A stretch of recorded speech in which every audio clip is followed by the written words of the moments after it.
Bismillahirrahmanirrahim. Assalamualaikum warahmatullahi wabarakatuh.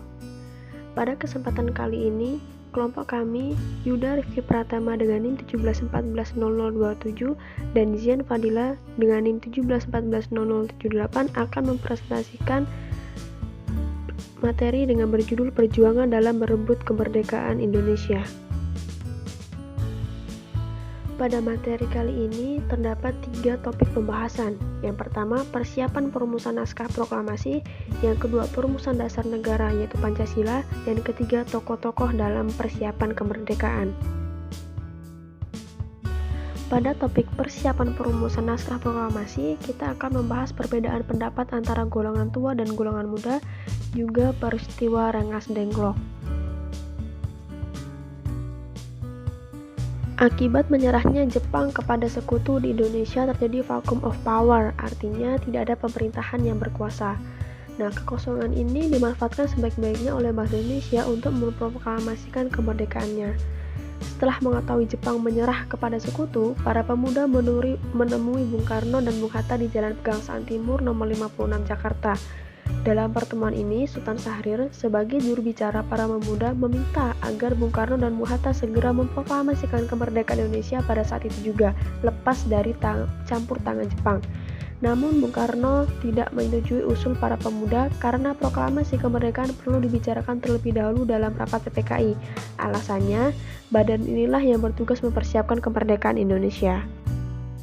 Akan tetapi, para pemuda menolak pendapat Bung Karno. Para pemuda berpendapat bahwa menyatakan kemerdekaan melalui PPKI tentu akan dicap oleh sekutu bahwa kemerdekaan Indonesia hanyalah pemberian Jepang.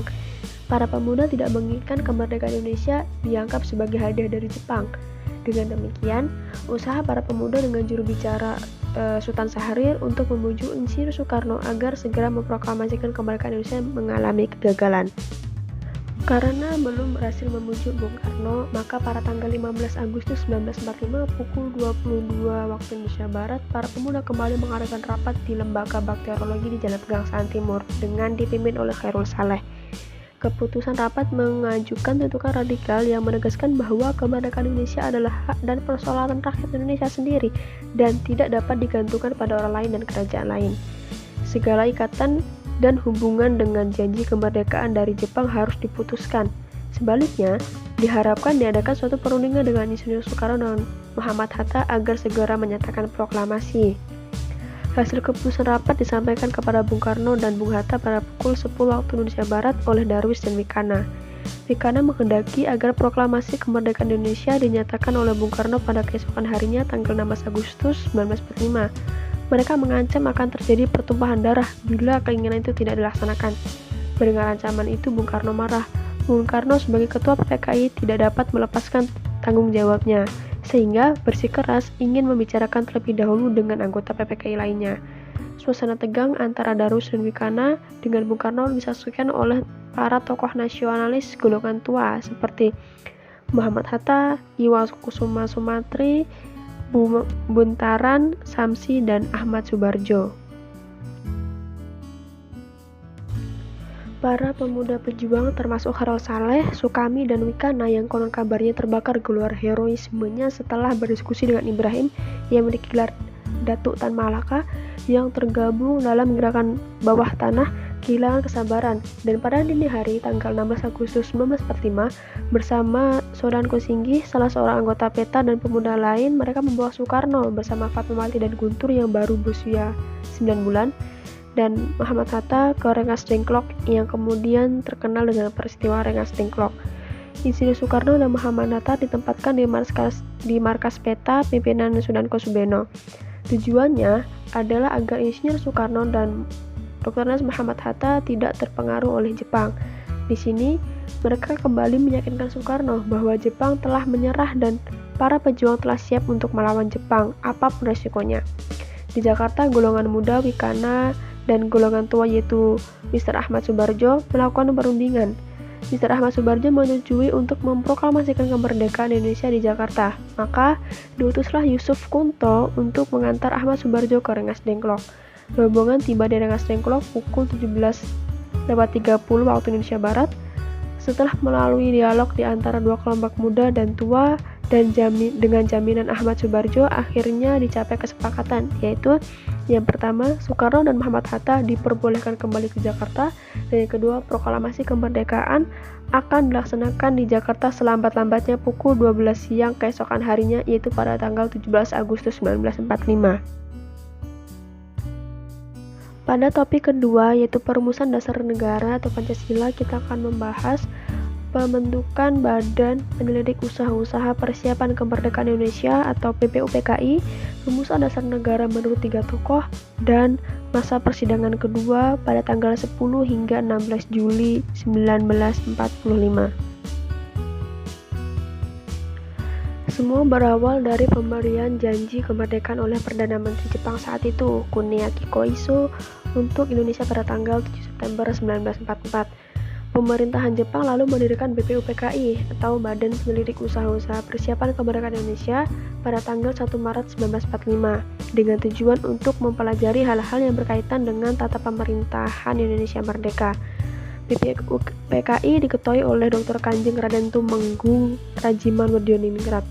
Dalam pidato pembukaannya kala itu, Dr. Rajiman antara lain mengajukan pertanyaan kepada anggota-anggota sidang yang terdiri dari 74 orang, yaitu 67 orang Indonesia dan 7 orang Jepang. Beliau mengatakan, apa dasar negara Indonesia yang akan kita bentuk ini? Setelah mendengar pertanyaan Dr. Rajiman, sontak sejumlah usulan pun disampaikan oleh para anggota. Muhammad Yamin misalnya, dalam pidatonya pada tanggal 29 Mei 1945, ia merumuskan 5 dasar sebagai berikut. Yang pertama, peri kebangsaan, peri kemanusiaan, peri ketuhanan, peri kerakyatan, dan kesejahteraan rakyat.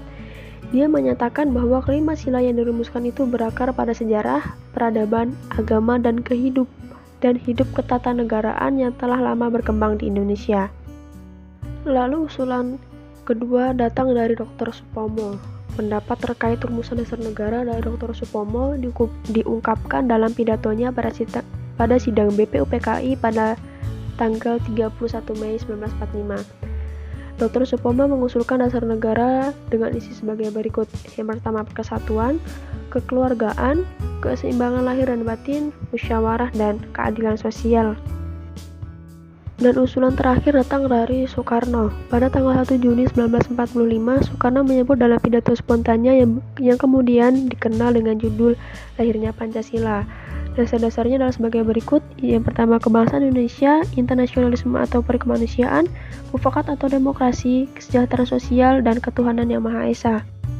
Dan usulan Soekarno diterima dengan baik oleh semua peserta sidang. Setelah itu, tanggal 1 Juni 1945 pun diketahui dengan hari lahirnya Pancasila.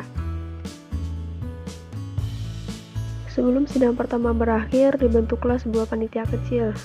Dari panitia kecil itu dipilih 9 orang yang dikenal dengan panitia 9 untuk menyelenggarakan tugas. Nah, rencana mereka itu disetujui pada tanggal 22 Juni 1945 yang kemudian diberi nama dengan Piagam Jakarta. Panitia kecil dibentuk untuk tak hanya merumuskan kembali Pancasila sebagai dasar negara yang mengacu pada pidato Soekarno pada tanggal 1 Juni 1945, tetapi juga menjadikan dokumen itu sebagai teks untuk memproklamasikan Indonesia merdeka. Dan anggota panitia 9 antara lain Soekarno, Muhammad Hatta, Ahmad Subarjo, Muhammad Yamin, Kiai Haji Wahid Hasyim, Abdul Qahar Muzakir, Abi Kusnor Cokroyoso, Agus Salim, dan Aamar Ramis. Setelah melalui banyak hal dan banyak proses, akhirnya Pancasila memiliki 5 butir nilai seperti kita ketahui saat ini. Yang pertama, ketuhanan yang Maha Esa. Yang kedua, kemanusiaan yang adil dan beradab. Yang ketiga, persatuan Indonesia. Yang keempat, kerakyatan yang dipimpin oleh hikmat kebijaksanaan dalam permusyawaratan perwakilan. Dan yang kelima, keadilan sosial bagi seluruh rakyat Indonesia. Pada topik ketiga atau topik terakhir, kita akan membahas tentang tokoh-tokoh dalam persiapan kemerdekaan. Tokoh pertama adalah Insinyur Soekarno. Insinyur Soekarno lahir di Blitar, Jawa Timur pada tanggal 6 Juni 1901 dari seorang ayah yang bernama Raden Sukemiso Srodiharjo dan ibu bernama Ida Ayu Nyomanrai, dan meninggal di Jakarta 21 Juni 1970. Sebagai tokoh pada masa perjuangan hingga masa kemerdekaan, Presiden Republik Indonesia pertama ini menjadi parutan bagi para pejuang kemerdekaan yang lain.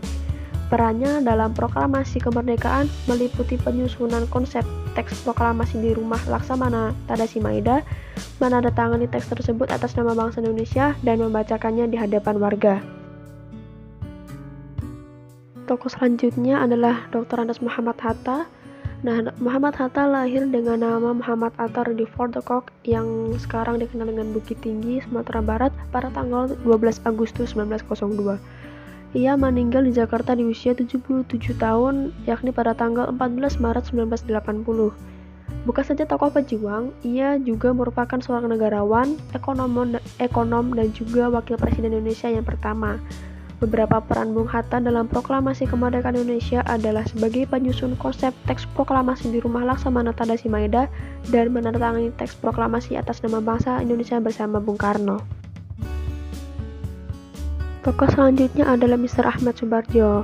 Dengan nama lengkap Mr. Raden Ahmad Soebardjo Djojo Adi Soerdjo, lahir di Karawang, Jawa Barat pada tanggal 23 Maret 1896 dan meninggal 15 Desember 1978 di usia 82 tahun.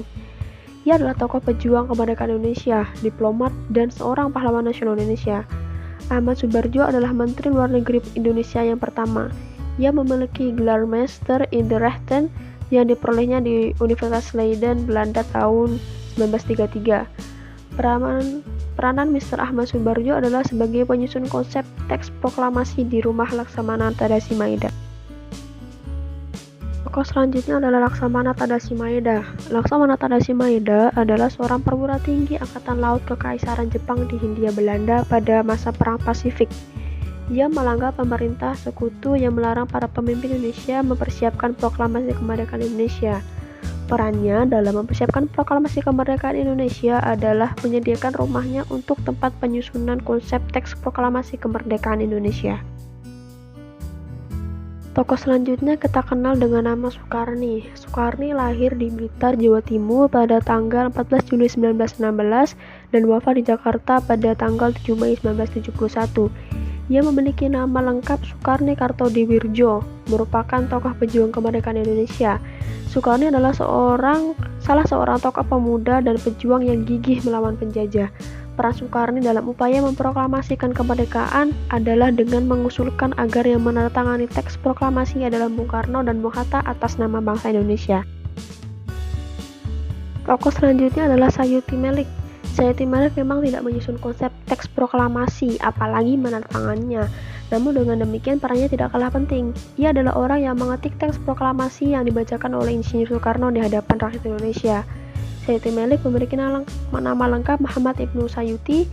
Ia lahir di Sleman, Yogyakarta pada tanggal 22 November 1908 dan meninggal di Jakarta di usia 80 tahun pada tanggal 27 Februari 1989. Dalam sejarah Indonesia, Sayuti Melik tercatat sebagai pengetik naskah proklamasi kemerdekaan Republik Indonesia. Tokoh selanjutnya adalah Fatmawati. Fatmawati lahir di Bengkulu pada tanggal 5 Februari 1923 dari pasangan Hasanuddin dan Khadijah. Ketika usia kandungan Fatmawati 9 bulan pada kehamilan pertamanya, dia diberikan 2 buah kain berwarna merah dan putih dari pejabat Jepang. Sembari menunggu kelahiran, 2 kain itu dia jahit dan dia simpan dengan harapan kelak bisa berguna bagi bumi pertiwi.